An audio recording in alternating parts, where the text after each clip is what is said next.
एक बहुत गरीब किसान था। वह अपनी बेटी के साथ एक छोटी सी झोपड़ी में रहता था। उसके पास खेती करने के लिए इतनी कम जमीन थी कि उसकी फसल को बेचकर उसे बिल्कुल थोड़े से रुपए मिलते थे। उन रुपयों से वे लोग ठीक से खाना भी नहीं खा पाते थे। वह राजा के पास अपनी समस्या लेकर गया।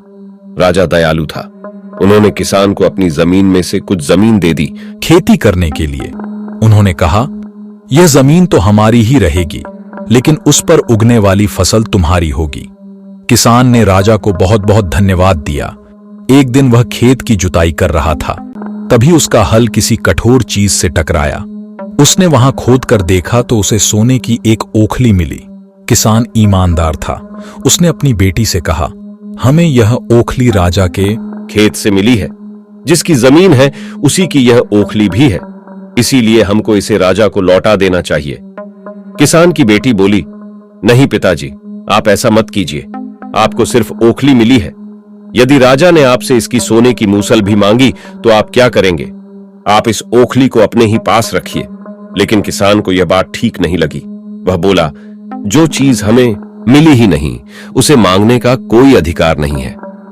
वह राजा के पास ओखली लेकर पहुंचा, लेकिन दरबार में ठीक वैसा ही हुआ जैसा कि किसान की बेटी ने सोचा था। राजा ने सोचा कि किसान ने लालचवश मूसल अपने पास रख ली है। किसान बेचारा सोने की मूसल कहां से लाकर देता। नतीजा यह हुआ कि किसान को जेल में डाल दिया गया। जेल में न उसे ढंग से खाना मिलता था न पानी।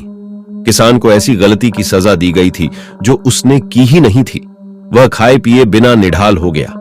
लेटे लेटे वह रोता रहता था और कहता था, बेटी की बात मानी होती, काश मैंने अपनी बेटी की बात मानी होती।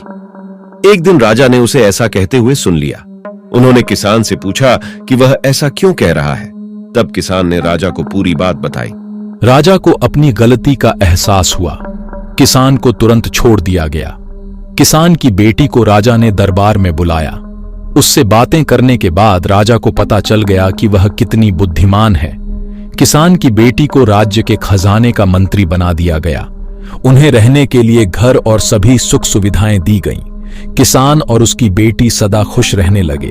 किसान को थोड़ा कष्ट जरूर झेलना पड़ा, लेकिन अंत में जीत सच्चाई की हुई। आंचल स्टोरी को सपोर्ट कीजिए और सब्सक्राइब कीजिए और लाइक कीजिए, फिर शेयर कीजिए। हमारे इस वीडियो को देखने के लिए बहुत बहुत धन्यवाद।